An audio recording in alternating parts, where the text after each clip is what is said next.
and gentlemen, welcome to the next episode of Vinyl Stallions. Woo! Hell yeah, is right. We're sitting here on 7-Eleven, luckiest day of the year, and we are the luckiest stallions out there because we are sitting with one and own Alex Gauding, aka AG, homie of the Stallions. How we doing, AG? Doing great, fellas. Thank you for having me here in Spruce Studios with the Stallion itself. Vinyl Valerie, there she stands. I'm happy to be here. We love it. And so, like I said, it is 7-Eleven. We are the lucky ones today because this is going to be a fun episode where we're going to be able to talk to someone. Again, AG is a music lover, concert connoisseur. He knows his music inside and out, and I've been meaning to have him on for a while. But we're also going to dive in to an album called Intersections by Into It, Over It, released in 2013. Yep. One of AG's favorite albums, and I'm excited to dive into that as well. Clep, man, how we doing over there? Can't complain. Another beautiful day in Toledo. Sun's out, no rain. One day we're going to get you to complain. One day we'll get you to complain.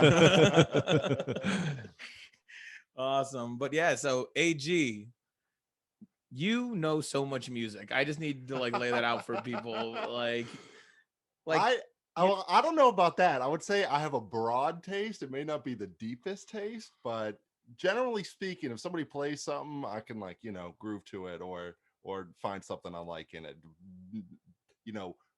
Regardless of whatever whatever genre it is. Well, that too, but more on that in a minute. All the above. But you have, so there's all these music. Like when I go over to your place, you're just playing on your JBL, mixing it, and there's, probably 90% I just really don't know, but I'm vibing to it. And I'll be like, what is this song? What is this one? Yes. And yeah, no, and I absolutely love that about you. That is also one of the best feelings when you're DJing for some of your friends, when you're on the aux and somebody asks you oh, hey, what song is this? That's always a good feeling, right? Because it's ooh, yeah, tastemaker, maybe somebody likes this.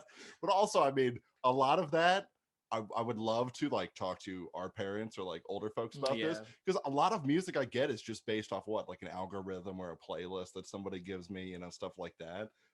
How different it would be from watching MTV and finding out about bands that way, or reading in magazines and stuff like that. So it's crazy how far we've gone, but that is a blessing in my mind because there's so much good music out there. Oh yeah. And it's so fun to find those deep cuts, and then you're and then it's fun as well, you just said, pass it along and show people and be I introduced them to that. Oh yeah, exactly. There's a proud feeling in it. And there's so fewer barriers to entry now.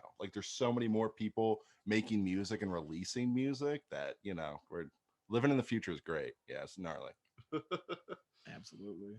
Yeah, that's actually interesting you say that, because that is actually what I used to do probably when I was between the ages of 8 and 12, back when MTV and VH1 would play music and music videos.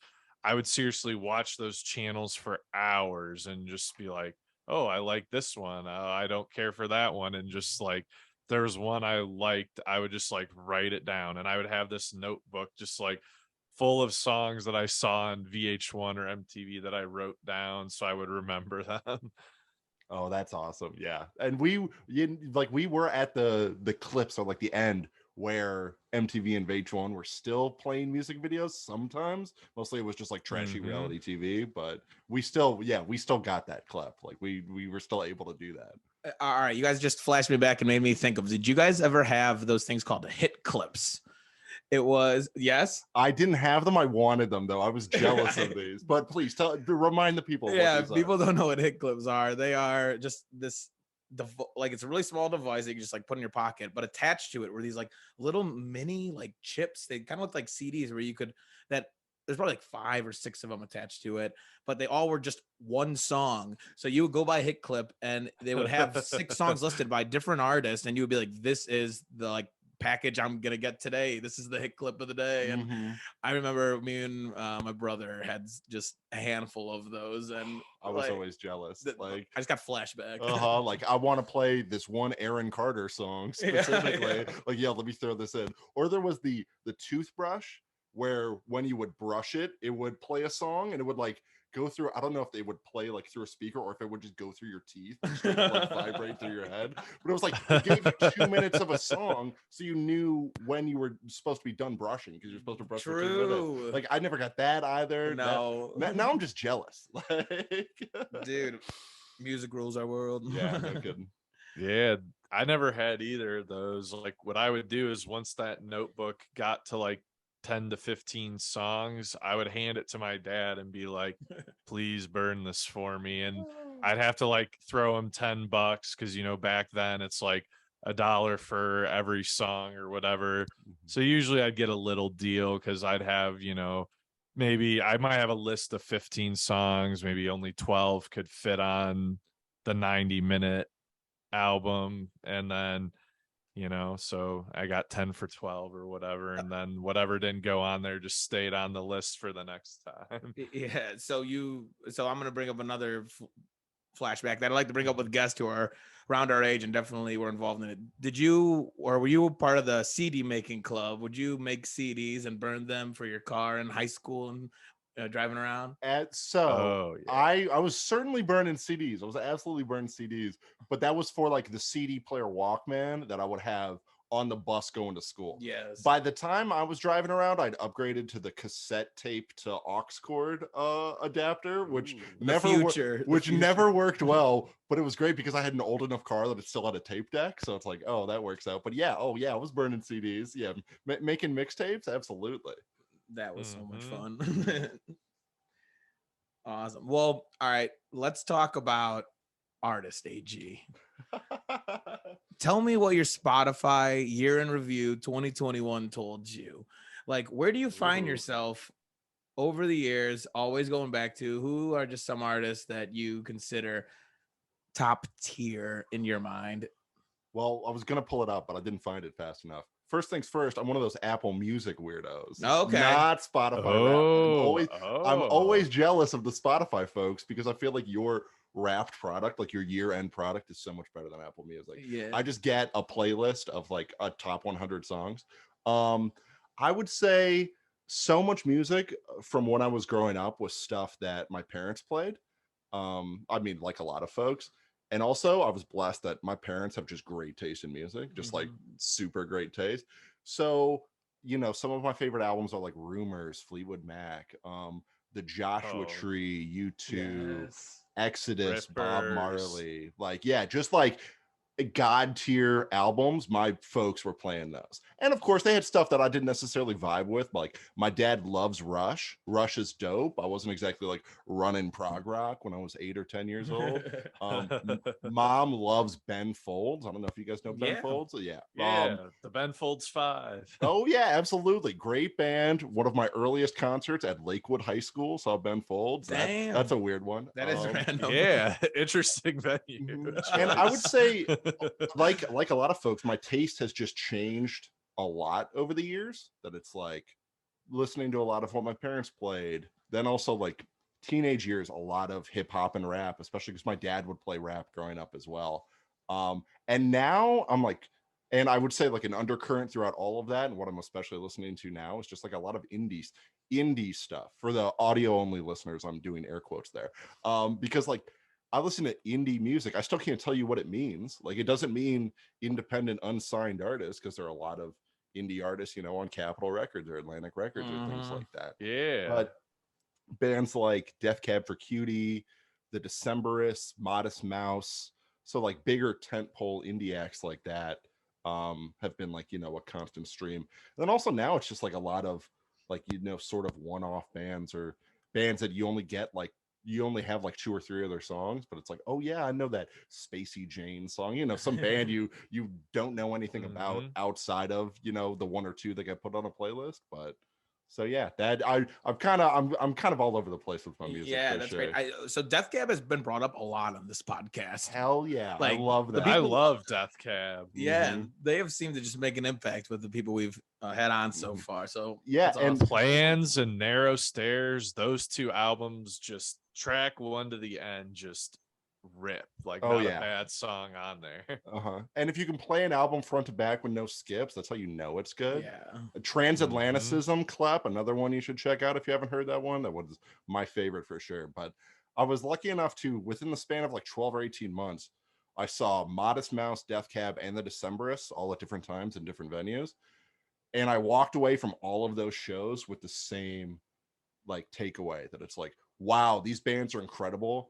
And the front men for all these bands are like full on rock stars, like Isaac Brock, Ben Gibbard, and Decemberists' Colin Malloy. Like all these dudes are just like captivating, like full on rock stars in the very sense of the term. Because indie songs sometimes they can be like slower, softer, and things like that. But live, all of those bands just brought it, and it was great that like I walked away with the same feeling from all of those different shows. That was great. I was with you at the Modest Mouse one. We were posted up on the boat. Oh, well, that was that was great. A great thing about Cleveland is if there's shows at Jacobs Pavilion and you're lucky enough to know somebody who has a boat, like we are, you could just go and troll in the river behind Jacobs Pavilion for concerts. And the audio wasn't as great. I was lucky enough to it's the venue in Columbus that changes its name every 2 years. The Kemba Live, I think. Kemba Live. It's Kemba now. I saw Death Cab, or not Death Cab. Well, I saw Death Cab there, and I saw Modest Mouse there with our good buddy, shout out John Randy, whose birthday is today. Yeah, it is. So shout out Johnny Boy. Randy. We saw Modest Mouse there, and John's a bigger Modest Mouse fan than I am, and hadn't seen them yet. And they played 2 encores. It was like a 3.5 hour set total. They played like 30 songs. It was just an incredible show. They were so awesome. No, yeah, that they are a great performance all around. Yeah, and great music. But all right, so you mentioned just liking indie music and stuff, and I know you go to a lot of local venues, a lot of local concerts here. So what are some great venues to see indie music in Cleveland, Ohio, or I guess just Northeast Ohio in general? Well, we got a few options. Break it down. I think I'll speak to like the big 3. What I see is more like independent, smaller venues that are Beachland Ballroom and Tavern, Mahall's 20 Lanes, and the Grog Shop. And I'm coming kitted out in Grog Shop gear. So repping it. All of which are great places to see a show. And I think I just end up at shows at those venues because that's where the bands that I like play. That's where like the smaller indie acts are playing. Out of those, I do have a favorite. And I mean, I just have a soft spot for the Beachland because Waterloo is a very cool area. I love the fact that there are 2 venues there, with the Tavern for like smaller, intimate shows, and then the Ballroom for bigger shows, but still aren't particularly big either. And a great thing about the Beachland is when you can see a band graduate from the Tavern to the Ballroom. Like, oh, they played the Tavern last time, but they got too big, so now they're in the Ballroom. Yeah. So like a local band, Colin Miller, we've seen do that.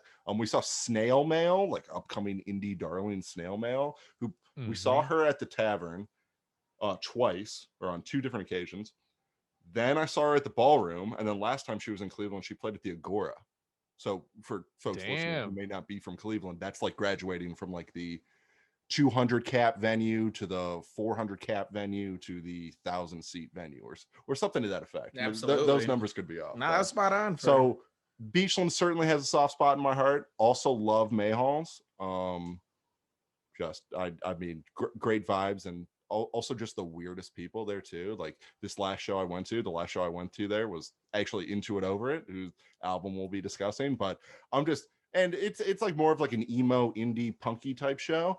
And I'm just standing there, and I at one point just turned, and this fella next to me is just covered in face tattoos, and I was like, "Damn, all right!" Like, didn't expect that. Like, didn't expect that. But Mahall's, of course, is great. Grog Shop to me is in the 3rd spot out of those big 3. That's not to say it's bad in any way, but the stage could be more elevated. Other two are in better locations, I would say. Like Cedar Fairmount's not the easiest place to get to, but still great. Seen a lot of great shows there. And then outside of those three, it's there's Happy Dog right here around the corner that just saw a great Cleveland band called the Rosies at a few weeks ago. I've seen shows at Music Box. Seen shows outside at a lot of places, whether that's like at Edgewater or things like that. And then bigger venues like the Agora. Maybe you could still call that an indie venue because it's not a House of Blues or a stadium type show. True. But then also seeing like I've got a few like air quotes again for the audio listeners, stadium shows. Saw U2 at Cleveland Brown Stadium. I think it was 5 years ago. Yeah, I remember. And I spoke about one album that I really like, The Joshua Tree.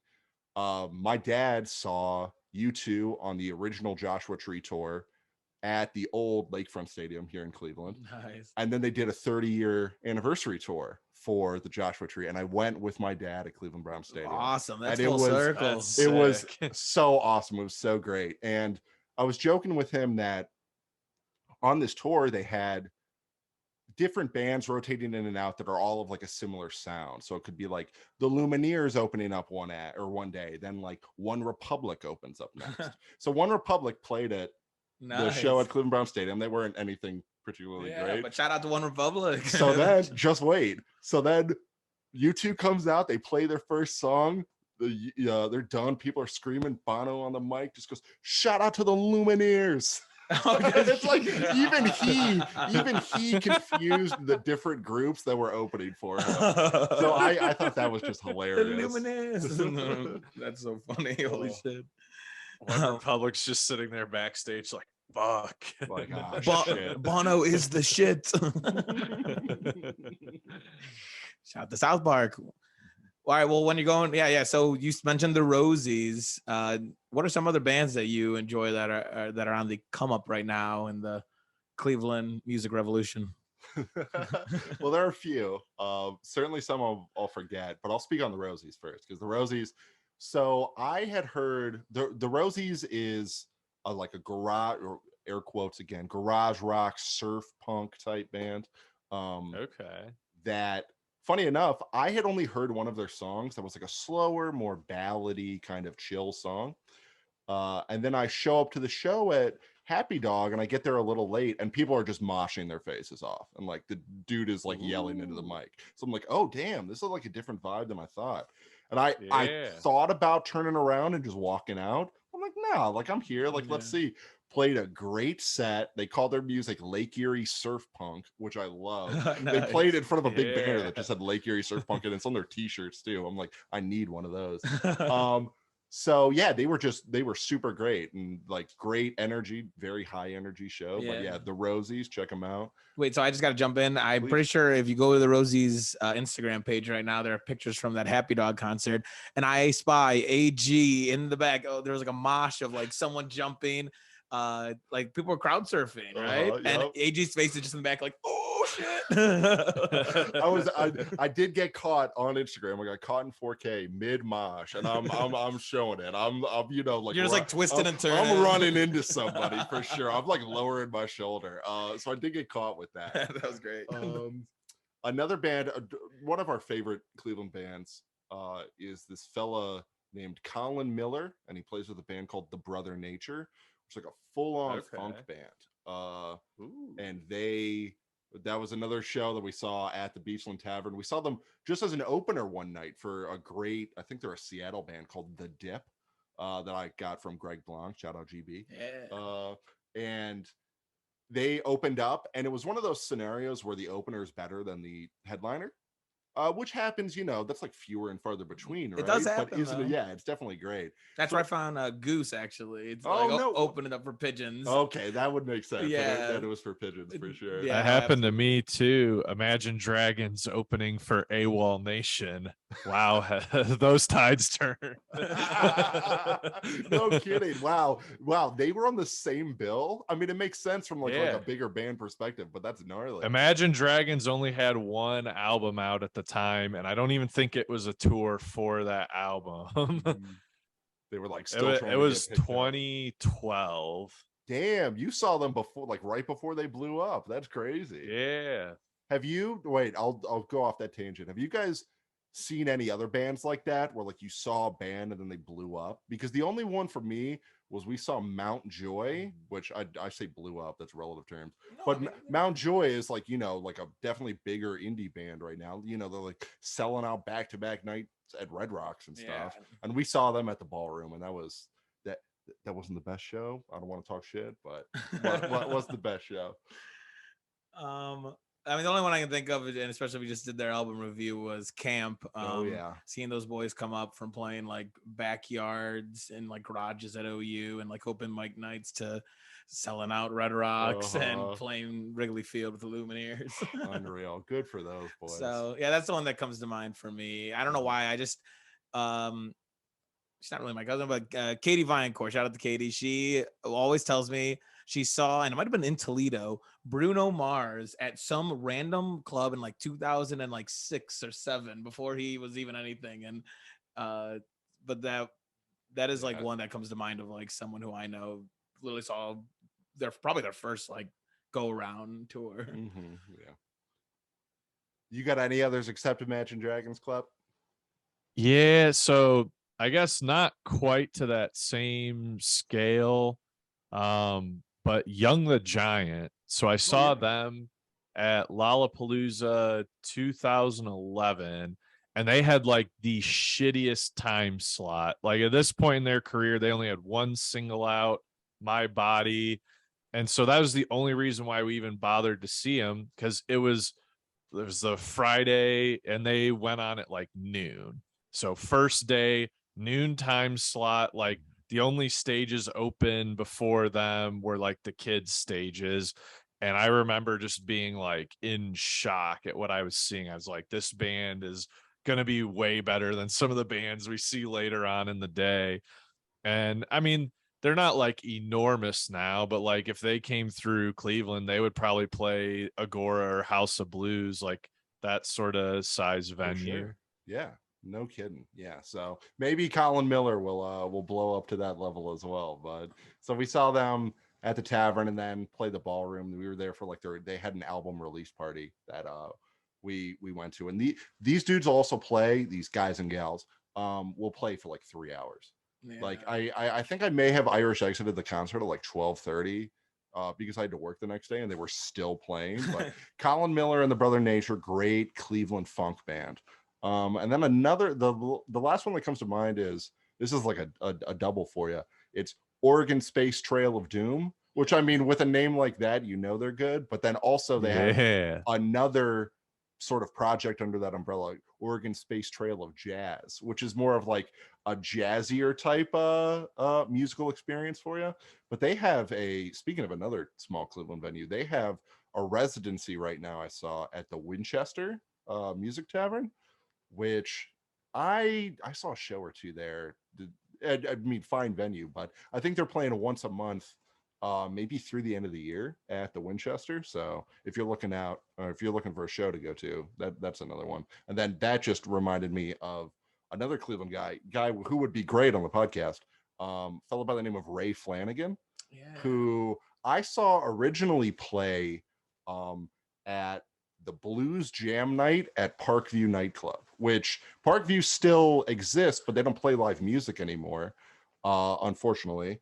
And I met Ray there and saw him play, and dude rips, and it's like a super blues rocker type. So I forget, he's with a new band now. It's like Ray Flanagan and the So-and-Sos. I forget what the word is, but he's with a new group now. So that, I would say, the Rosies, Colin Miller and the Brother Nature, Oregon Space Trail of Doom, and Ray Flanagan are all, if you're looking for new music, check those out. 100%. I have actually seen Oregon Space Trail of Jazz at the Winchester. They do it in that front room. It's a free show, and like mind blowing. It was that was the first time I saw them, and then I saw them as Oregon Space Trail of Doom at Grog Shop actually. And well, yeah, those guys are top tier. And it's funny you brought up Ray Flanagan. I'm working with this producer named Paul Nichols right now on my album, and he mentioned Ray Flanagan yesterday to me as someone who I just need to get out there and see, and is doing some great stuff in the area. So very relevant. Yeah. Beautiful. But yeah, so all right, let's go through the a couple more things, and then we'll dive into this album. Okay. Because a fun topic that you kind of brought up before we even got on was the difference of concerts and going to one of a big venue and then going to just a small venue. And I want to know, what are some like things you look for in each of them, like every time you go, and then preparation. AG, what do these people need for concerts out there? What are must-have at every single concert? Ooh, yeah, right. That's a good topic. Yeah, no kidding, right? Well, I mean, it's definitely like, you know, there's definitely a clear difference in going to a show at the Winchester and going to a show at the Q or Romo Fijo or whatever, shout out, whatever you call it these days. And I, you know, it's certainly a different vibe between the two. Like, absolutely. I remember you and I went to a show at Mahall's. We saw a great band, another plug for a band called Hop Along, great indie band out of Philly. And I remember we were driving to the show, and I don't mean to put you on blast, Spruce, but you said, you were like, oh, I haven't been to a show at Mahall's before. And I'm like, what? And you said, how many shows have you been to at Mahall's? And I'm like, probably like 20. And it's just because that's like the bands that the type of bands I see are playing smaller venues. And I think the bands you would see are playing larger venues for sure. And the kicker for this is we walked into the show and we're standing there between the opener and the headliner. And one of our buddies walks by and says to JJ, he's like, what the hell are you doing here? And it's explaining like, oh, you know, this isn't my usual scene, but you know, I'm here with AG. Shit you not, 5 minutes later, another guy walks by that JJ knows that I don't know, and he just goes, what the hell are you doing here? So I mean, they're certainly distinct, right? And I mean, not to say that one is better than the other, but it's like, you know, if you're at a show at Mahall's, like afterwards you can like go up to the merch table and talk to the people who just played and, you know, chat with them, or, you know, like have them sign the album or things like that. You know, at the bigger shows, maybe not, but the bigger shows, you know, you can have like a crazy production value. Like one group I want to see one gal I want to see so bad that I've heard such great things about live is Dua Lipa, if I'm pronouncing that correctly. And I'm not even like a big pop fan necessarily, but everyone I know that has seen her live, like in that arena setting, is like, oh yeah, it's like the Super Bowl. Like it's, you know, pyrotechnics everywhere, 3 different album changes or 3 different outfit changes, just, you know. Dua, I love Dua. So sorry, I totally didn't answer your question there. I kind of said like 5 questions at once. I was like, did you even get any of that? If you're going to a show, especially at a smaller venue, and you want to tip, I would bring cash instead of your card. I would call the venue, say like there's 3 openers and then the headliner, and you're not necessarily trying to see like some of these smaller bands, like call them up. They'll tell you when folks are going on stage. Like one thing I love about Mahall's is when you check in there and get your wristband, they will have a piece of paper there that's like, you know, Joey and the Bag of Donuts playing at 8, and then Hop Along is taken at 9:15, you know, like they'll break it down for you, which I really appreciate. Because sometimes, you know, like you know, maybe I'm not trying to stand there for 4 hours, and including seeing some bands that I don't know, you know, like sometimes you just want to be in and out, right? 100%. So that's a great tip. Or, you know, here's a hippie tip. If you can't take public transit to a concert, that's great. Parking always sucks no matter where you're at. Yes. So, how about you? Do either of you guys have concert tips that you would you would want the people in on? Well, it depends on, I guess, if it's someone that I'm like genuinely like trying to like see and like focus on, stay away from the alcohol. I'll start with that. Just for multiple reasons. Remembering it is one. Another is you're gonna like once the floodgates are open, they're open and the dam is broken. So those, like, that is definitely one. And then I'll just go right with the water as well. Hydrate up, ladies and gentlemen. We Can't stress that enough here. And big water drinkers here on Vinyl Stallions. Yes, get a water bottle. A water bottle will change your life. I promise. Cheers. Cheers. with our medal. Hey. Oh man, I'm the only one that doesn't have one. Club's drinking from the trough. He's going straight from the spigot or from the hose. He's keeping it really real. Yeah. He's eliminating the cup aspect. I don't know. I guess I would have to think. Yeah, but your tip about the bathroom is super important. Like, you got to know where that's at, or if you can, don't drink booze and just avoid it altogether. Yes, and then I'll do another one as well, and that I feel like I've gotten good at is you gotta feel out when that last note is hitting. So you could be the first people heading towards the exit, so you're not caught in the mosh pit at the Agora.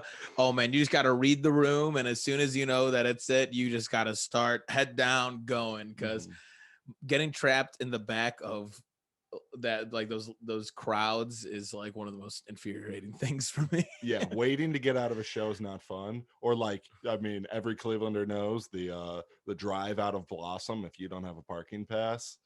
That, you know, nobody's a fan hours. of that. Nobody's a fan of that.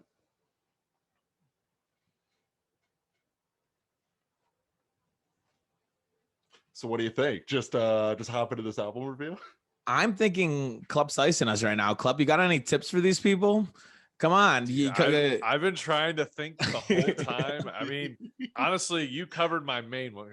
That's like my thing is like, just, you know, make sure like you pee whatever ahead of time so that you are not missing your favorite song because you had to go to the bathroom or whatever.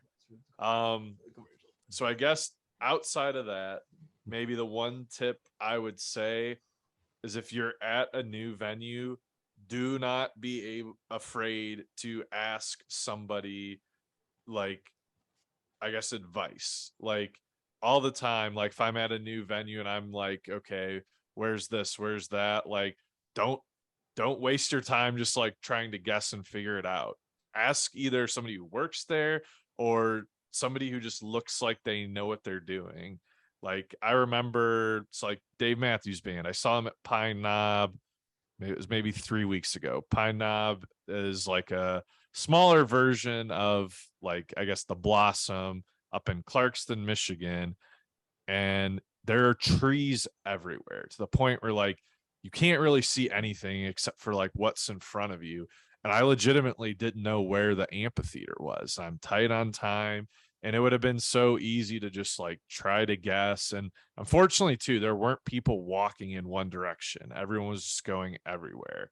So I just like see two people random. I'm just like, hey, where's the amphitheater? And probably save myself 5 to 10 minutes. Yeah. It seems obvious, but a lot of people are afraid to do it. Oh, for sure. Yeah. And especially like some of the people you'll just meet at a show. Like, you know, if it's between the opener and the headliner, like turn around and chat somebody up. Yeah, like, no, a show's a great place to meet somebody, a great place to meet some weird people as well. Yeah, like, absolutely. Yes. For sure. And you got to thread the needle between like chatting them up and being like a snail. Because Spruce, you want to tell what the story about what just happened to us at Noblesville? Oh wait, was there a snail sighting in Noblesville? There was a snail. Honestly, it might be the worst one I've ever experienced. Oh no, get some salt for this. And it didn't even happen to me. I ignored the lady. I didn't even look at her. I didn't even like acknowledge her. Spruce gave her the time of day and had this lady talking his ear off for 3 songs in a row. Ooh, wait, tell me about this. So it was this woman, and she lost her friends, and she just kept being like, I don't know where everyone is. And I'm like, well, if you want to hang out with us, like, feel free. You know, she seemed fun hanging out. And then like every 2 seconds, she would just like turn around and be like, I just like don't know. I just like don't know where my friends are. And I'm like, no. I know, I get it. But she just kept saying it over and over again, or like trying to talk. And it got to a point where trying like to show you her phone. Yeah, she's like showing me her phone. And then it was in the middle, I remember, of it went from 41 DMV. I know that's your favorite. Oh yeah, that's AG's favorite. My favorite DMV song. It went from 41 into Cornbread, and they had this guy named Joe Lawler, Yeah, yep. who goes on the road with DMB, and Tim Reynolds had COVID, so he was out for the night. So they just had a roadie come up and rip it, and it was during those two songs. But I remember specifically during Cornbread, she just kept like asking me just like those general questions, like, where are you from? And I'm like, all right. And then I said like Cleveland, and Clep's from Toledo. And then she like started like poking Clep and being like, oh, I used to date a guy from Toledo. He was the worst. I hate Toledo. And like started just like going on about all this stuff that like we're just like Clep was like, okay. Just kept looking forward. But yeah. Once after a while, once I knew she wasn't gonna like hang out with us, I was just all eyes on Dave. That's ultimate snail behavior. But sometimes you got to shut the snails down. Like if somebody's trying to chat you up while music is being played, it's like, hey, I'm not here for this. I'm here for the show. Yeah. Like, so after I give a tip of chatting up random people, we get the ultimate. There's a threshold. Hey, boundaries matter. Boundaries matter. Well, it works both ways too, though, because so like a few weekends before that show, I saw Fish there, and I was chatting everyone up because there were 2 nights I was sitting not with the people I came with, like in a pavilion seat. And like, I don't know, I'm the type of person that likes to get there really early. So I'm like, probably have a total of like 2 hours of just time before the show. And I'm just like talking to everyone like, oh, like what number Fish show is this that you've been to? And like, I was right next to this dude. It was like his 48th show or something. He'd been to every single show they've played at the Deer Creek since like 1998 or whatever. Was like there with his brother, and then he lived in Cincinnati, so we were talking about the Goose 2-day run at Legend Valley the next weekend. And like incredible people. Oh yeah, jam band fans. Yes. Some nice folks for sure. Absolutely, that's where the snail originated from. Final tip to close this out is wear shoes, not open-toed shoes. Facts. Well said. That would have been a great one because oh man, no, I'm not gonna get into it because it's another 10-minute story. But yes, yes, and you don't want pee on your foot. Yes. Wow. Okay. Or to simply lose them. Yeah. Yeah. Let's just say I've had some experiences. Yeah. No kidding. But all right. So I think before we get into this album review, we do have a word from our sponsors. So I would like to remind listeners that this episode of Vinyl Stallions is brought to you by Glassroots Coffee. Glassroots coffee roaster and distributor out of Toledo, Ohio. Very customer focused, single origin type stuff. I don't have a URL handy. Is there anyone here who may know where I can go if I need Glassroots coffee? I just so happen to know where you can go. Glassrootscoffee.com. And it is some kick-ass coffee. Hell yeah. Toledo, Ohio. Get involved. Support your local businesses, folks. Absolutely. But now with the transition. So I said we're going to combine a couple of these episodes. And so we've touched on a little sit down with Mr. AG, but we're going to dive into, again, Intersections by Into It, Over It, an album released in 2013. This album was released under Triple Crown Records in the US and under Big Scary Monsters in the UK and Europe. What a great name for a label, Big Scary Monsters. This is the band's second album. It holds the spot of 38 out of the 40 top emo albums by Rolling Stones. And it's only 2 people on this album. AG, give us a little bit of background on why you chose this album, and just give the people an overview of what Into It, Over It is about. Sure, absolutely. So Into It, Over It from Chicago, Illinois is formerly the solo project of a fellow named Evan Weiss, or Weiss. I'm not sure if that W is one of those V German type things. So it was a long time solo project for him where he would do, he's in the studio doing everything, and then he, hired guns for the tour. I just happened to see them at Mahall's a few weeks ago when Evan announced that they're like a full-blown band now. So it's like, it's more of, everybody has ownership in it now. But Evan Weiss or Vice. Damn, I should have looked that up now. Yeah, I would have said Weiss.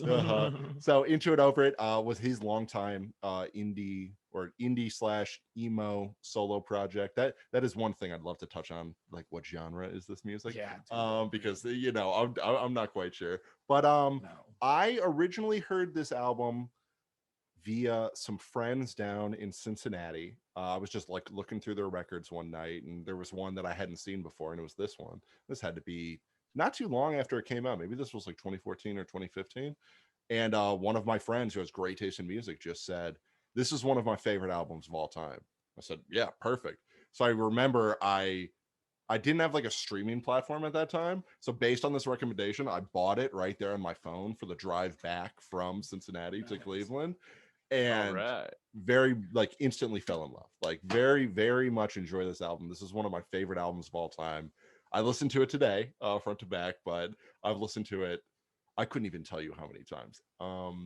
And it is, I think it was originally sort of thought up as like a sort of concept album around Chicago, that he was originally not from Chicago, then moved there, and that's like one part of the play of Intersections. I think that's what it started as, because that's not what it ended up as. No. Like, this is very much like some very like confessional songwriting, and very much like, I would say, like emotionally charged lyrics. I love his lyrics, and I think a lot of people will say that, you know, the lyrics are the least important part of a song a lot of the time, but I very much enjoy his lyrics, and they're very introspective. And I think it hit me at a time where he's writing about things like, you know, like maybe aging and getting older doesn't always necessarily correspond with, you know, like the emotional growth you may have assumed when you were younger. And that those two may not always be linked in a lot of ways. Like, you have to, like, you don't work at one, but you kind of have to work at the other. And it was just very, yeah, I like the emotion in it. I love this.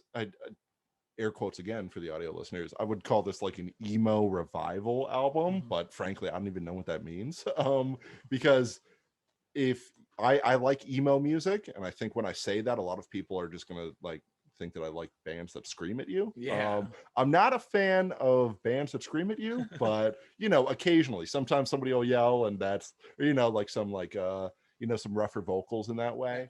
But yeah, I was interested when I sent you the album. I saw that same, that it was like, oh, it was on the top 40 emo albums of all time by Rolling Stone, and I'm like, oh, like, so they do call it an emo album. Because even before I hear whether you guys like thumbs up or thumbs down this album, I would love to hear, like, what genre would you put this music in? Like, is this an indie album? Is this a rock and roll album? Is this an alternative album? Like, what do you guys see this as music aficionados?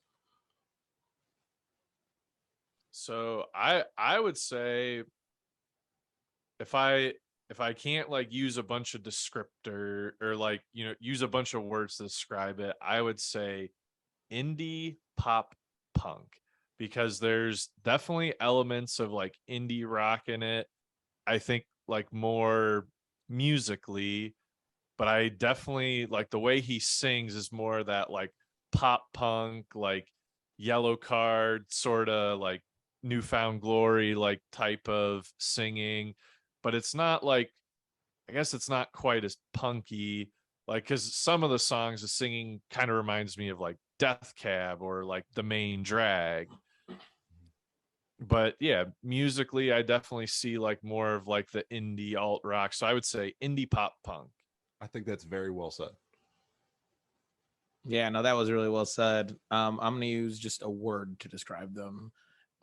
And it was captivating is what came to mind. Oh, that's good. Just because there was a lot of, I really like, there's so much tempo changes. And so I mentioned there's two people on this album. So Evan Thomas Wise is the man who does the bass, basically does everything else. And then the only other person was Nick Wakim, Wakim, and he played the drums on this album. Those drums blew my mind at points. I was trying to follow them in a couple songs that we'll go through. but that was a great aspect of the whole album. And yeah, so captivating was the word that just like kept drawing me in by the way he sang and where all the songs took you low with some synth and then just brought you up with just that hard hitting guitar. Yeah, there's like crazy layers at times, like layering the vocals, especially at the end of the last song, or like there, yeah, and there are times where like it will build for so long. I forget what specific song, but I think it's Curse Worth Believing, where it like just builds for the longest time, like before, and it's like screechy guitars kind of, and like somebody like sustaining a note and holding it. Yeah. No, all right, so let's just start. So this album opens up with New North Side Air. And man, is that bass just driving the song. It was just, I can't think of the exact riff in my head, but I just remember sitting back and being like, yeah. Oh, sorry, I wasn't on the mic for that. But you missed me doing air bass. It was gnarly. We hum, we sing every one of our album reviews. I'll tell you that right now. Let's go. So if any lyric, we're gonna get the whole body involved here. Like we're like, yeah, like when we were making these podcasts, we're like, should we just do it? Should we like insert something? Should we just like talk about it? And we're just like, fuck it. When it goes do. So feel free to jump in with how these songs, because you'll remember these more than us. But yeah, great song to like set the tone for the album, in my opinion. And again, that bass stuck out like a moth. And then it goes into Spinning Thread, which like you talked about the drums and you talked about pop punk clef, and that's what I think of with that like, yeah, I thought that, it like just drive like those toms like just driving the whole thing like that. Dude, I wrote down those drums, and it's the start of the second verse where that drum beat just tees off, and it just puts you in the fucking feel of it all. For sure. But from there goes the one that you mentioned as well, A Curse Worth Believing, with that long synth setting the tone for the song at the beginning. And yeah, what a different feel all around for that. Yeah, and that is another thing that I like about this album, that it's like will go in different directions for sure, but it still seems like buttoned up in one sound, right? Like I like what you said, Klepp, again, that it's like there are like so many of those pop punk elements, especially around the vocals, like you said, where it's like I don't know the vocal terms, like maybe that's like a falsetto, but then I think of like Dion or stuff like that. But like there's a specific vocal register for pop punk songs like that, and I feel like there are so many times in this album where that hits, and Curse Worth Believing is definitely one of those where it's like that vocal tone that is so common in pop punk for sure. Absolutely. Yeah, I also think that it provides like a pretty big contrast to the first two songs. Like I feel like the first two songs are sort of like, all right, here we are, like here's the sound, and then like A Curse Worth Believing, it's like, all right, now we're going to show you what we can do. And you like have all these, like I feel like that song just like throws you into different vibes at like 3 different points. I mean, it's one of actually I'm looking at here, it's the second longest song on the album. The only one that's longer is Contractual Obligation. And yeah, like I feel like in a way, like this album, we'll get into it like as we get later into the songs, but there's almost like 3 different sections, and the first 2 songs are kind of one of those sections, and then this takes you into like the second part of the album in a way. And it brings us right to Spatial Exploration. And you want to talk about crazy drums? Go try to follow those on that song, because my God, Nick is killing it on those.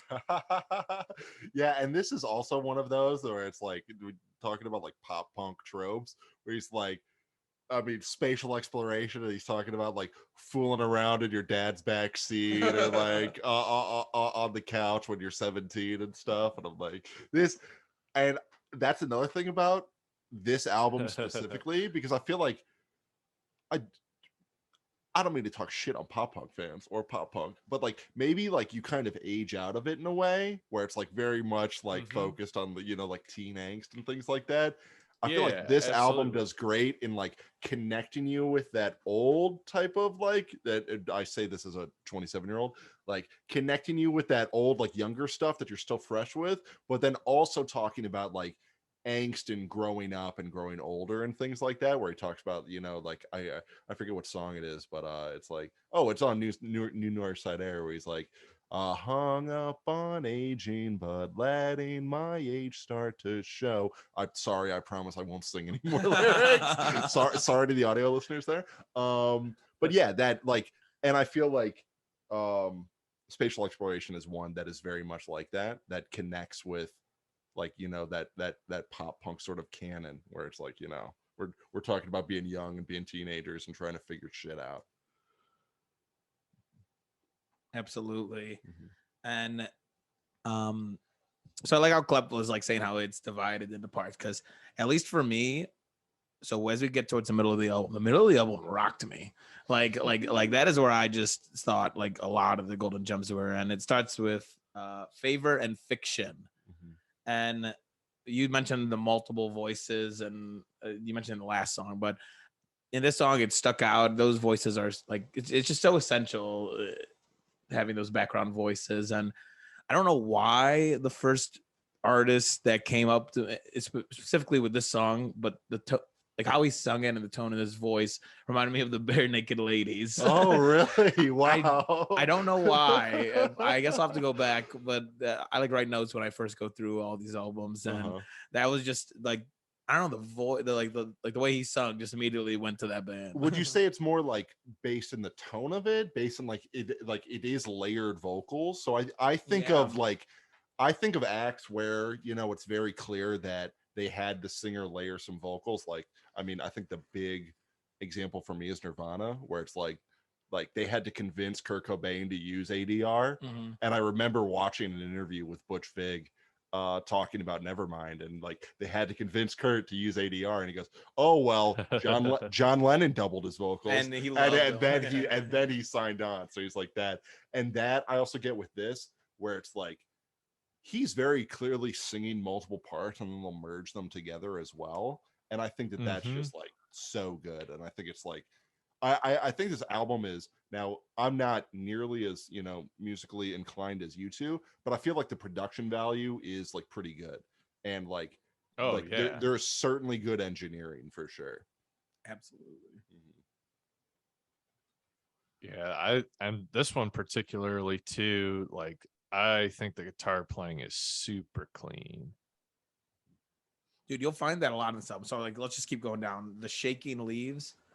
Talk about stellar guitar playing on the acoustic. Yeah, like, and like this is the, sorry to get in front of you, but it's like acoustic. This I think was the lead single from the album. Okay. And not that this is the most dissimilar from the other songs, but like there isn't as much acoustic guitar on this. No. But dude shreds it. Like you said, Clap, I love your use of that term, clean. Like I thought the acoustic on this was so clean.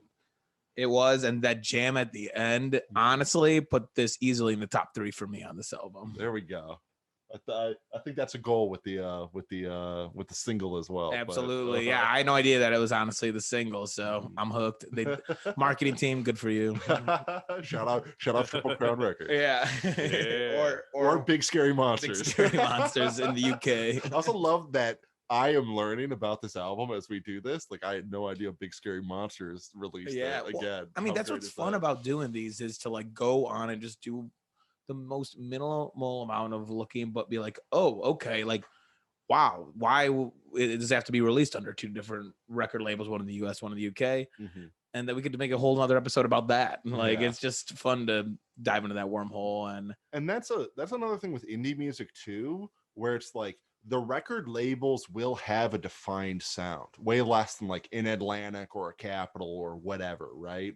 Where like these are these big umbrellas that are going to have a million different acts. Like an example is Run for Cover Records, which I think is out of Philly. They may be out of New York, or hell, maybe Boston. Some East Coast type label that does like a lot of like indie rock and sort of like punky type stuff that we listen to.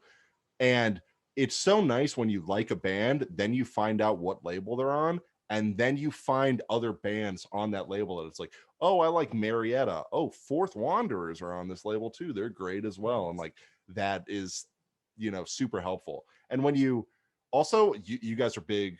I mean, you're the Vinyl Stallions. I mean, you're vinyl collectors. I've got a total meat and potatoes vinyl collection of like, 10 or 15 albums. But when you hear people that are really into vinyl and have, like tens, hundreds of records, they'll be like, oh yeah, they put this out on, Daptone Records, back in 04 when it was still running. And I always find that fascinating hearing people talk about vinyl, because they'll just be like, oh yeah, this was on, Bag of Donuts Records. And it's like, and how the original do you know pressing that? and Exactly. that, Yeah. that's our main man, Claire. Well, see, that's interesting you say that, because that is honestly probably the one part of the vinyl I pay attention to the least. I always know if it's like a repress or an original, and I always know what country it was released in.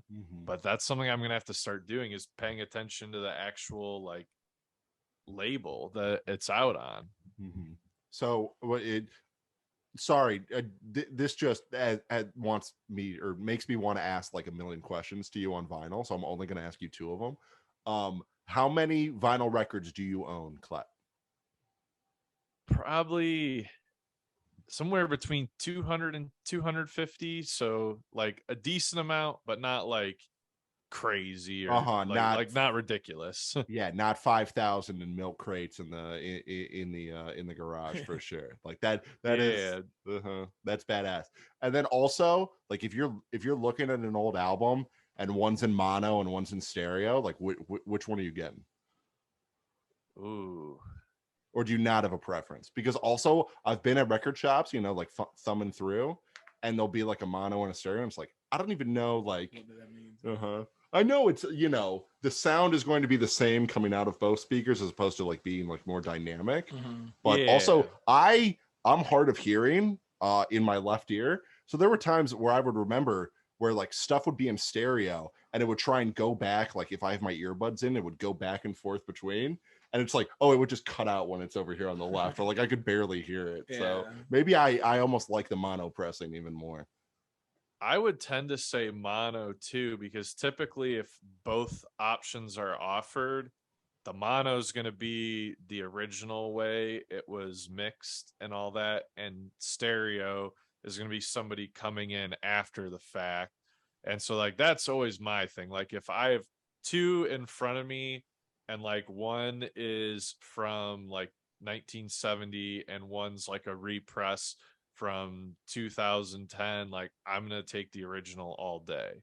So it's the same thing, because I just want to get like how it was made at that time, like how it was mixed and mastered at that time, with like as little alteration as possible. So I would go mono, not necessarily for the difference in sound, but because you're getting the original mix. Yeah, definitely makes sense for sure. And that's one thing about getting albums like this. Like if I went to My Mind's Eye, or what's the one over here on the corner? House. Yes. If I went there, they probably don't have this album on vinyl. But then also I've had times where I've gotten, I think it's like 2 or 3 vinyl albums like via an online store. Unfortunately, every time they've come broken. Wow. Because it's like, they ship like flat pack like this, and it says fragile, do not bend all over it. And then, whether it's somebody at the postal service or parcel service or wherever, it's like it's folded into my mailbox at my apartment. I'm like, oh, well. And then you open it up. Like that has happened to me on multiple occasions, to the point where I just don't buy vinyl online anymore, to where it's like, I just can't. Like I just don't want to deal with this. That's crazy. That's happened multiple times. Yeah, because then you got to put in you could get your money back, but you gotta put in a customer service ticket, email back and forth with somebody for 2 days, and then sometimes, I guess, depends on where you get it from, you got to pay the return shipping. So at that point, it's like you've bought 2 vinyls anyways. Exactly. So yeah, no, it's crazy. All right, let's keep working down this, because we're hitting home with another one of my top favorites. Upstate Blues. Oh yeah, this is a good one. This too. one is my favorite off the album. Party Indie. Let's go. And I think he's from originally, like, I know the band is out of Chicago, but he, I think, is from Connecticut. Because he'll talk about Connecticut on songs, and he has a song on another album called Connecticut Steps. So I maybe that's a connection to upstate New York, like, yeah, you know, but absolutely. But yeah, the chorus hits home with that Party Indie, just everything. We love putting party in front of every genre ever. like when it gets going, woo, it's party. But yeah, so from there it goes into No Amount of Sound. Oh, which, I mean, this is like definitely like a vibe switch. But I also love this as like that droning. I don't know if it's guitar or synth. That's how not musically inclined I am. But like, you know, just like that sustain, like holding one or two notes, and like it almost sounds eerie in that way. And also this, like, maybe I'm just reading into the lyrics too much, but it seems like, you know, like there's this person that they want to like sort of come back in a way, or like, you know, whether, you know, who knows why. But you know, I very much enjoy this one. Because it's like kind of chill, and then it just is very heavy, and I listen to them on my speakers downstairs pretty loud, and when it gets to that heavy part, I was getting rocked. Everything was like shaking. I was like, holy crap. Like, they bumped up that bass on that mix. Oh, I love that. Very nice. And then we go into a nice one with some xylophone, A Pair of Matching Taxi Rides. This one just rips. Like this is the one that is like possibly the most punk, that it just like fucking goes, you know? And like very clean guitar. Clep, I'm gonna take that and use that for this whole album. Using just the phrase clean guitar, like very much so. But yeah, and like that's another one that's like, you maybe again just reading the lyrics, like it seems like just angry and mad at someone, but then also like oddly like disappointed in a way.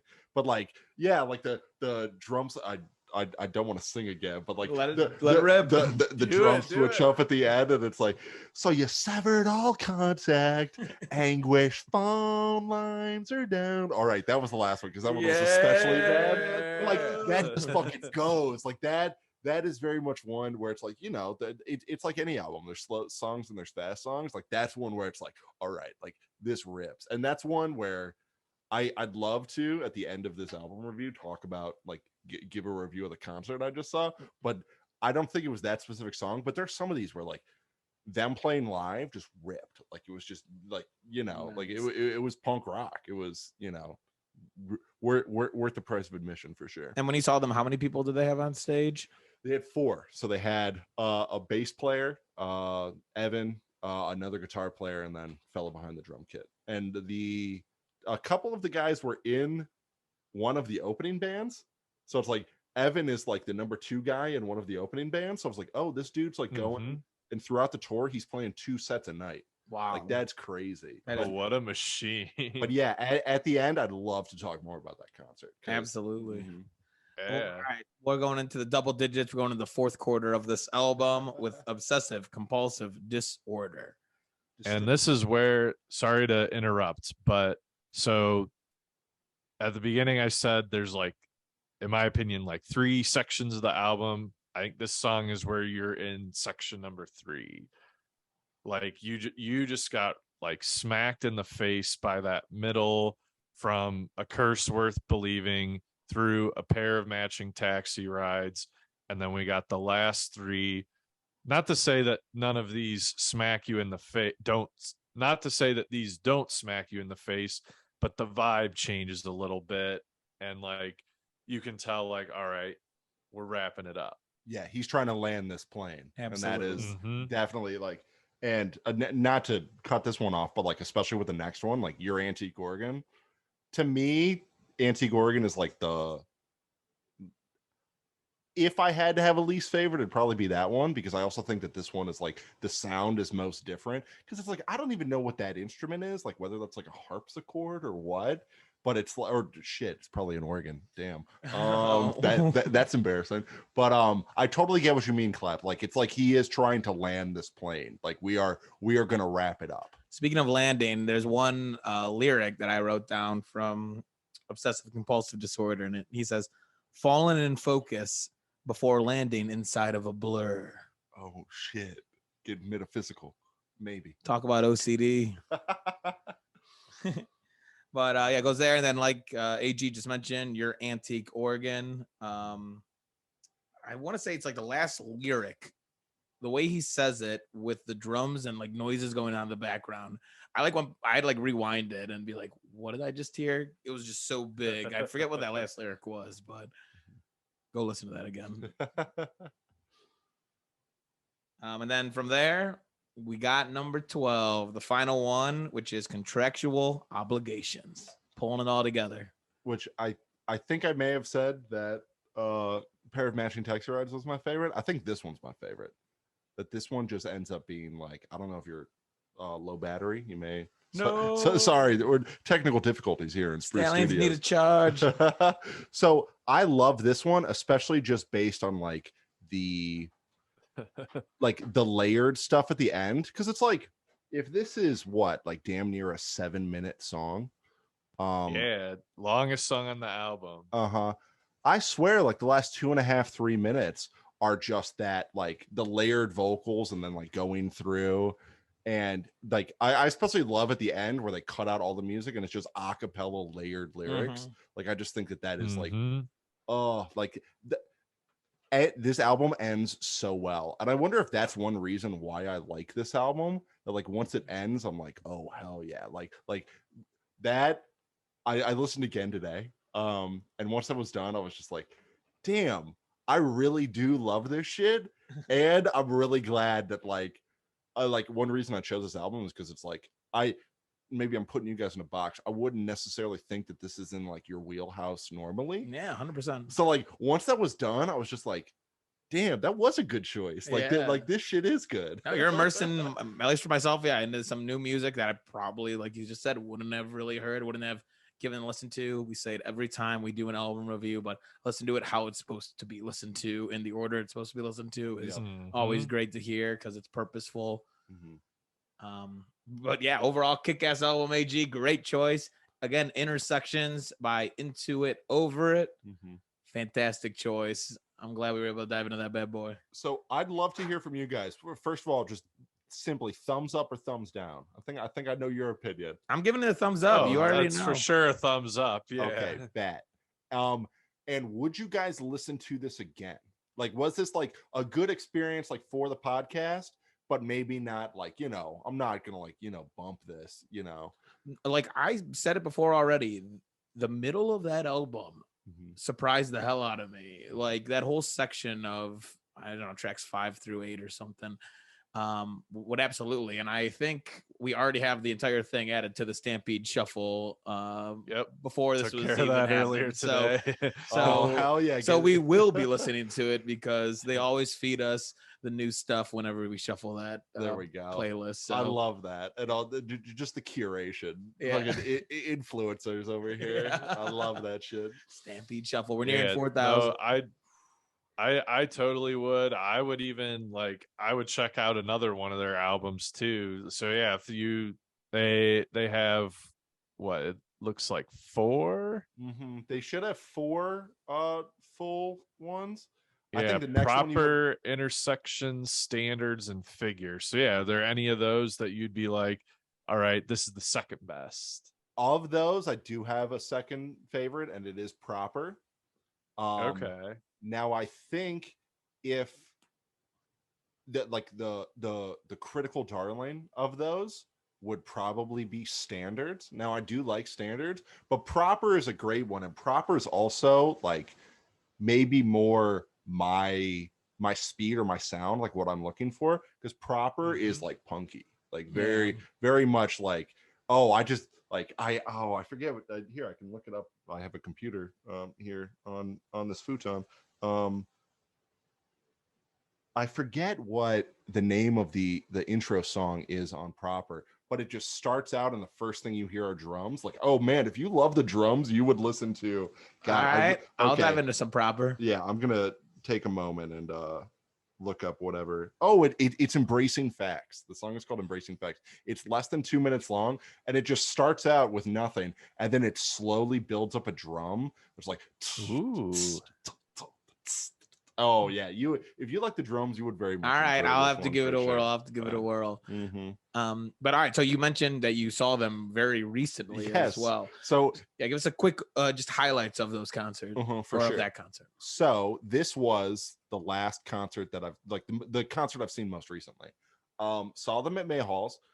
Got there. There's a band that opened up for them called Pool Kids, which is like very much an emo band. Like I would call them like emo pop or math rock. I don't know. I don't know how into the weeds you guys are. I've heard these terms. Yeah, math rock. Very math much. Rock. Go ahead. Go ahead. Oh, bet. But like I just like I like that music. I love when like folks are tapping, like, you know, they slide two hands up the neck and they're just going like that. Like that's just insane to me. And this band, Pool Kids, and they're coming back to Cleveland in I think September or October. Like I've already bought my ticket to go see them again. Nice. They're opening up for another larger indie or emo band. Like I'm so there. They were great. This was also a situation where a lot of folks were there for the opener and just the opener. Like people were going for Pool Kids, and then those folks weren't even there for Into It Over. So it was like, damn. A funny thing about the Into It Over It set was they play their first song, and there's this dude just in the back, in the back of the crowd, and he just has like a gravelly voice. I'm sorry, I'm trying to look at my levels, not blow out the mic when I do this, but he just goes, hell fucking yeah. And then that started like 10 people in the crowd. It was just like a cacophony of it. It was like, hell fucking yeah, hell fucking yeah. And I'm just like, this happened. I shit you not, this happened over like after multiple songs. Until we're like, oh yeah, you hear that once, like you gotta send it after everyone. Oh, exactly, right? And then we're like 3/4 of the way through the show, and Evan just goes, who's at their first Into It Over It show?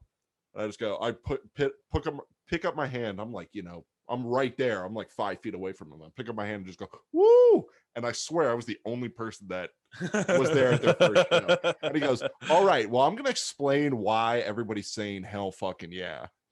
And he's like, we were doing a show. This had to be at least 6 years ago, if not more. But we played the Grog Shop, because they played the Grog Shop a few times. And I guess after their first song, some dude just like that, like in the back of the crowd, just went, hell fucking yeah. And Evan just goes, I mean, that could be the best thing to hear after you play a live song. Like that could be the highest form of affirmation. Yeah. So then, hell fucking yeah. So then I guess throughout that whole show, people were saying it, and now every time Into It Over It plays in Cleveland, because I'm guessing the same people are going to the show, right? Every time now it's hell fucking yeah. And the bass player on stage goes, I'm in the fucking band. I didn't know why people were saying it, like, because he joined up since it's not a solo project anymore. So this guy's like, I'm in the band. I didn't know why people were doing That's this. A great story. But overall, it was a great show. They only played like 1 or 2 songs from this album, but still they ripped. It was awesome. There were like grubby punk kids there, like folks with face tattoos and whatnot. Shout out. It was great. It was good enough. I will put it this way. It was good enough to where I bought the poster from the merch table at the end of the show, and it is hanging on my wall. Kick ass. So that's how you know it's good, if you bought the poster. So the merch tells all. Facts. Except for the slugs or the snails who show up with the poster to two shows. That's kind of gnarly. The tubers.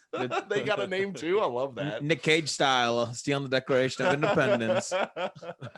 Oh man, yeah. You see those at the Dave show, like for sure. Yeah, I was sniping some pics. But it's funny. Like one thing about that is I remember seeing Dave, and I would go like check out the merch table, and the posters would already be sold out. Oh yeah, because they do it's like a crazy. Like 50 to 100 maybe, and like folks are going, like we said, with the tubes to specifically get those posters. I saw one on eBay from a Dave show I went to in 2009 here in Cleveland. And it was because they're all custom posters for each show. They did one of the Guardians of Transportation for it. Oh, so it's cool. a Dave poster from a Blossom show with one of the Guardians on it. And I looked on eBay and hundreds. It was $150. Buy it now. So I just made the offer. I was like, maybe he'll take it. And I offered him $25 because you can just like type in an offer. So I offered $25.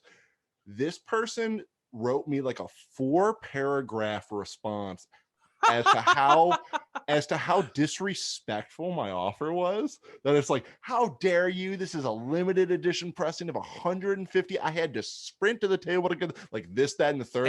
Like I insulted their mother or something. And I was like, all right, maybe I don't need a Dave poster. Like maybe that's what it tells Dude, those me. people are crazy. It's only worth what someone will pay for it. Yeah. So maybe they need to rethink their pricing. Well said. I like that. Yeah, no, they will people who have lawn seats or like any seat that really doesn't matter, basically like the pit will just stand out front for hours and hours and just run straight to the merch table when we're stallions out here running to get the best seat in the house. I'll never forget this. My first Dave show was in Noblesville, Indiana last year. And so me and my buddy, we are legit like the first people at the gate. And we had pit tickets and we did not give a single fuck about any of the merch. We got there that early because we wanted to get the best possible spot. And so like, if you've been to a Dave show, like, like there's this fan club warehouse and they get in 30 minutes before everyone else. So of course they're going to have the best crack at the best pit tickets. And so we're waiting in line. We're talking with the people around us. None of them have pit tickets. They are all there for the freaking merch. And it just blew my mind. We ended up getting up to like the third row. And it's because everyone just wanted the merch and didn't care about the pit spot. Because folks are going on that eBay resale. And it's like, oh, yeah, this is an investment here. Yeah, not even for themselves. I also remember at my first Dave show, I was 14, maybe I was 15, but me and the boys went to the merch table, all bought the tour shirt and immediately put the tour shirt on. So it was like a group of like 14-year-olds with the Dave shirt on at the Dave show. That was ready break. That was that was some awkward Dave. That was some awkward teen years right there for sure. Hey, it's all Did right. you ever have anyone offer to pay you above what the poster costs if you buy them a poster? Wow, I've never heard of that, but I mean, it makes sense, right? Like, I had a guy offer me because they cost $60, and I had a dude say, "I'll give you 80 if you go and get the poster for me." And I was like, "No, I'm going out there. Like, I'm not waiting in the merch line." You've got bigger fish to fry than making this dude some money. I don't care about your $20. Yeah, exactly. So, well, sheesh. I said we were lucky at the beginning of this talk because we were going to dive into two different aspects. But with that concert review, we have now hit the trifecta and hit every single aspect of Vinyl Stallions in one episode on 7-Eleven. Oh, great work. We should call this the hybrid. This is everything. This is the trifecta. Oh, I love or that. The Triple Crown for the horses. Oh, there it is. See, this is innovation. I love this. All right. Wait. When we post this, we should seriously. This is a new type of episode, a Triple Crown episode. Triple Crown episode. That. Oh, hell yeah. But no episode is complete without the ultimate question that we ask every single guest. AG, in your concert experiences, what is the most memorable, bizarre, strange thing you have seen happen to you or happen to someone else, happen to the artist on stage?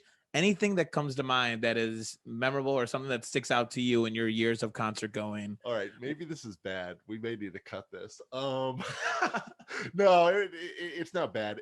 I remember a Dave show. I went to Dave. I suppose it wasn't 2009. I suppose it would be 2010. I went to Dave 5 years in a row throughout high school and then early college. Yeah. I mean, I love Dave Matthews Band. Great band. Don't listen to them as much now. I kind of, like, for lack of a better term, like, got it out of my system. But I remember at one of those Dave shows, like we were like, you know, we were like dumb high school kids, you know, trying to like, you know, sneak beers or stuff like that. And then I remember distinctly, like I was young. There were people that were younger than me, like just falling over. Just like, and I mean, like that's a Blossom concert too. Like kids, you know, like sneaking like, you know, the little bottles and stuff like that. But I just remember that there was a gal, like we were just on the lawn, we just get lawn tickets, and there was like older folks that were like kind of like monitoring these young kids for sure.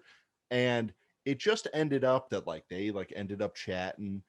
And then at one point, like this older lady goes off with one of these like young kids that are like way too drunk. And then they come back and these kids are sitting behind us. He goes, I just got laid in the porta potty. Which is very Blossom, which is very, very Blossom. But it's like, and I mean, I also have seen things like, oh, I felt so bad. This was a funny one. So we walked into Dave, and you go down, and like once the lawn opens up at Blossom, there are like a few trees there, and there was the concert hadn't started yet.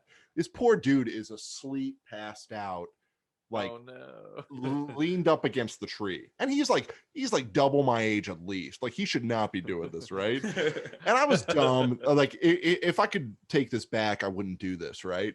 But I just walked up to him and immediately just like popped the selfie with him. Like you're over like the grave. Like, exactly. Like and he's like asleep, and I'm just like taking the selfie with him. And that's incredible. Then there's this woman on the other side of this tree, and she just goes, "Oh God." And I was like, "Oh, I'm sorry. Do you know him?" And he goes, "Yeah, that's my husband." I was like, "Do you want me to delete the photo?" She's like, "Nah, that's fine." Get your husband an ambulance. Oh yeah, Amber Lamps. Amber Schmams. Oh, that's not bad at all. Then you offered to delete the photo and everything. That's fair game. I don't have it on this phone, but if I go into my iCloud, I would love to see if I still have. That'd be hilarious to see.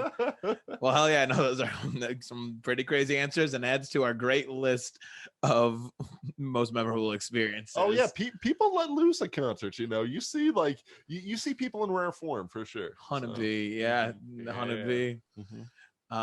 Yeah, this Dead and Company concert, which would have been the most recent one I was at, there was this dude. I've never seen anything like this, but according to the person who I was with, this guy is at Fish a lot too, and he's seen this guy at Fish.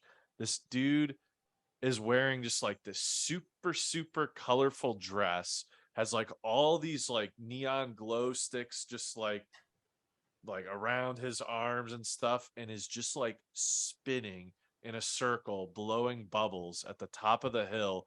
And I kid you not, he did this the entire show.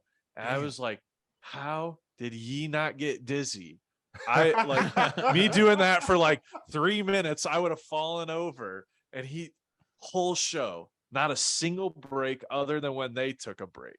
I couldn't believe it. This dude's built different. I mean, maybe you like build that up over years and years of just going to concerts. Years of practice. Oh, good for him. I hope he's doing well. Yeah, he's still spinning to this day. Legend has it. He's our Inception spinner. Yeah, he's our totem. When he falls over, we know it's real. Yeah. We shall call him the Pine Knob Spinner. Love it. We're just building into the lore of Vinyl Stallions. Yeah, we are. Our roots grow deep. Extended universe. We'll continue to elaborate and build on it next time we have you on, IG, because you will be coming back on, because this was a kick-ass convo. Oh, appreciate it. Recurring guest, friend of the program. You know, very, very much appreciate your time and having me on. The first Triple Crown. Triple Crown winner, Alex Gauding, AG. One more time, ladies and gentlemen. You see him out and about in Cleveland. Say what's up, but not for too long, because the music is most important, as always. Thanks. Well, besides that, my name is Spruce. I'm Alex. Flip. And this has been another episode of Vinyl Stallions.